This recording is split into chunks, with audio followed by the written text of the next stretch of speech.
One of the most important lessons embedded in me at the inception of my thesis is the power of introspection, not as a selfish act, but rather a gateway to the reality that my and your personal issues are a product of a flawed system, and so a problem worthy of investigation and revolution through design. The difficulty to build relations with my neighbors in a boxed building, or the impossibility of riding my bike to school around the hostile city, or air, noise, and space suffocation are some problems rooted in the way interiors, buildings, and cities are devastatingly designed. My study tackles the degradation of urban livability as cities and spaces continue to design for cars and dominate spaces where human creativity, innovation, and conversation could otherwise flourish. The research envisions designing an active community hub located in Barangay Pitogo, a humble neighborhood amidst the bustling city of Makati that aims to be a pilot model of human-centered design, an activity-driven, social, and commercial hub where urban prosperity is shared with everyone, especially barangays in Metro Manila that are being slowly obliterated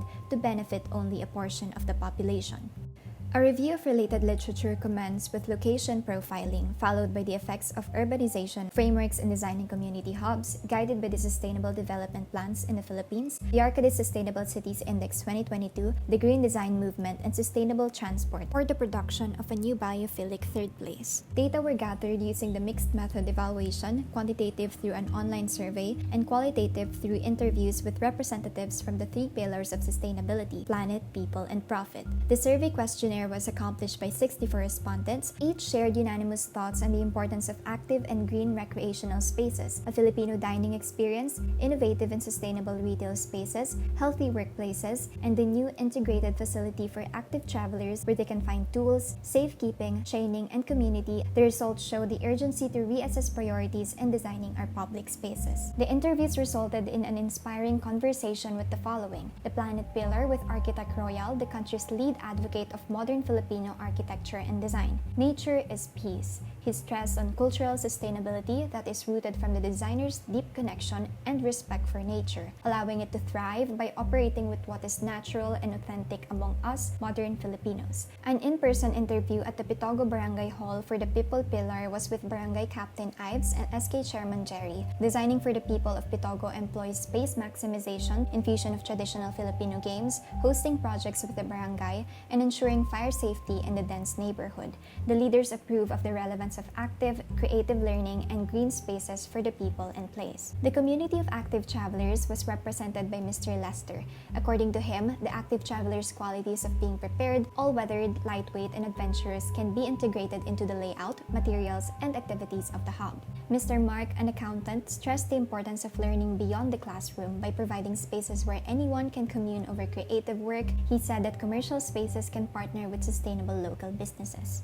The Profit Pillar tapped on Mr. Brian, the CEO of Bambike, a bamboo innovation company where he stressed the relevance of collaborating with established brands and organizations, including Bambike and the National Bike Organization, to ensure greater success among the commercial and workshop spaces. Mr. Marlowe, a bike builder, mechanic, and building contractor, shared advice on integrating the Terno principle and customization in bike design, in creating spaces that are personal and dynamic for adventurous users. Finally, the financial feasibility of the project was shared with Mr. Louis from Vestas Wind Systems, who pointed out ensuring safety and sustainability from the operations to materiality to instilling it among the staff and guests. After diving into articles, case studies, videos, careful evaluation of survey responses and recommendations, relating facts with the shared knowledge and experience of the esteemed interviewees, as well as visits to observe Barangay Pitogo, the research can now present its initial design direction and concept, entitled Bayanihan, the Modern Filipino at Play.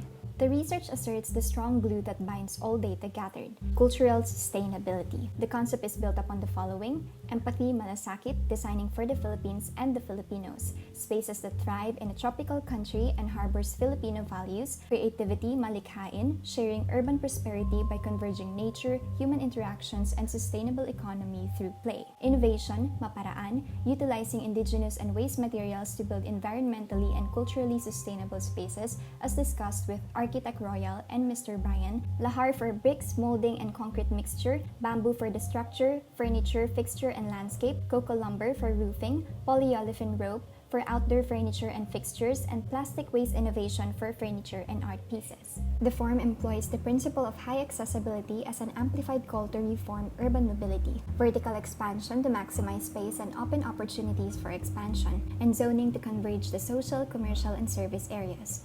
The open private lot is adjacent to the barangay hall, public schools, primary care, offices, and commercial spaces in Barangay Pitogo. The ground floor starts with a transport terminal that integrates floor wayfinders derived from the railway system, leading to the interactive lobby and lounge. The Pitogo Food Park features dynamic Bahay Kubo food kiosk and a food delivery hub.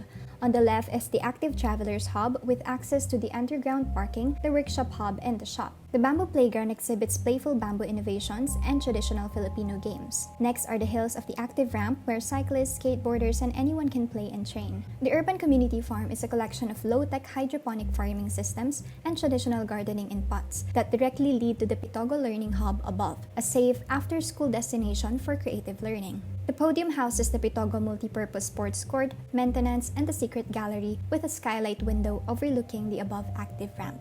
On the first floor, a set of more focused spaces include the rentable Pitogo co-working spaces with shower, wellness, and lounge areas connecting to the Active Travelers Hub, and the headquarters that is envisioned to employ a hybrid working style. Finally, the Pitogo Amphitheater is strategically to be viewed from the building facade with ample natural light and displays performances, plays, talks, and training activities at the heart of humanity's playground. The second floor is an open rentable space intended for commercial or office spaces. After months of research, I am continuously surprised by how connected our industries, neighborhoods, and visions are despite differences. But the research asserts recognizing the nature of place and people from which we identify what is needed and we innovate solutions through modern Filipino design that is authentic and does not compromise our innate need to play, commune, and have fun. Have a wonderful day.